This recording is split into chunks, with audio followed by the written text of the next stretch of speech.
আসসালামু আলাইকুম প্রিয় শিক্ষার্থী বন্ধুরা, আজ আমি তোমাদের সাথে পঞ্চম শ্রেণী গণিত বইয়ের ৩০ পৃষ্ঠায় এই যে ৮ নং অঙ্কটি তোমরা দেখতে পাচ্ছ, এই অঙ্কটির সমাধান তোমরা কিভাবে করবে সেটি নিয়ে আজ আমি তোমাদের সাথে আলোচনা করব।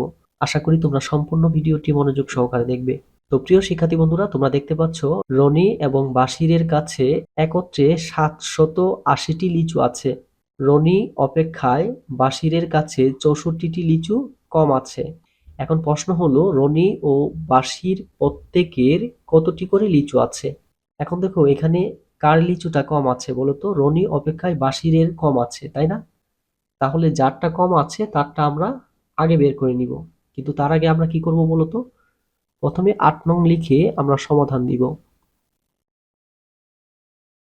লিখব রনি এবং বাশিরের একত্রে লিচু আছে ৭৮০টি।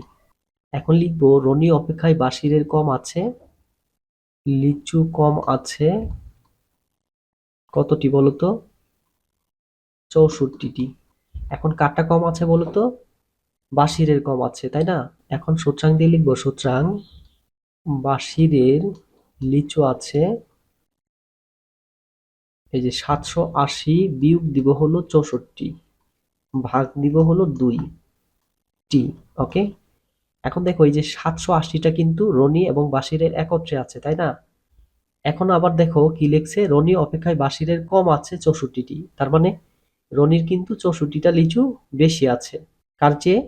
বাশিরের চেয়ে। ওকে, এখন দেখো এই যে রনির যে ৬৪টি লিচু বেশি আছে, এই ৭৮০ থেকে আমরা যদি ৬৪ বিয়োগ করি, বিয়োগ করার পরে যেটা পাবো সেটাকে যদি 2 দিয়ে ভাগ করি, তাহলে কিন্তু বাশিরের লিচুটা বের হয়ে যাবে। তার মানে বাশিরের আর রনির সমান সমান হবে। ওকে, তো এখন আমরা এই ৭৮০ থেকে ৬৪ বাদ দিব।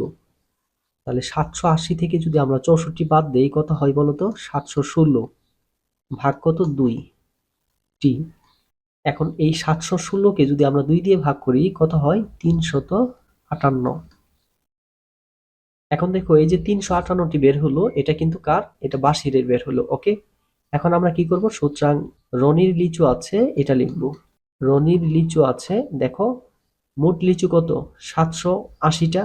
তাহলে এই ৭৮০ থেকে আমি যদি বাশিরেরটা বাদ দেই, তাহলে কিন্তু আমাদের রনিরটা বের হয়ে যাবে। ওকে, তাহলে রনির লিচু আছে ৭৮০ বিয়োগ হলো ৩৫৮। তাহলে এটাকে বিয়োগ করলে বের হবে কত? ৪22টি। ওকে, এখন আমরা অতএব দিয়ে লিখবো অথবা সুতরাং দিয়েও লিখতে পারি।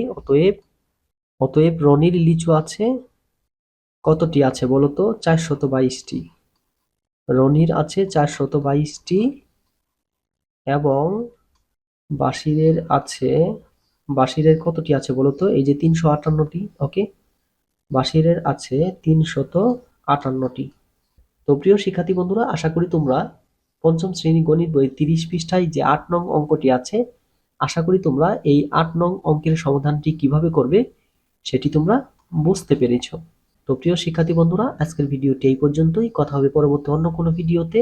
সেই পর্যন্ত সবাই ভালো থাকো, সুস্থ থাকো। আসসালামু আলাইকুম।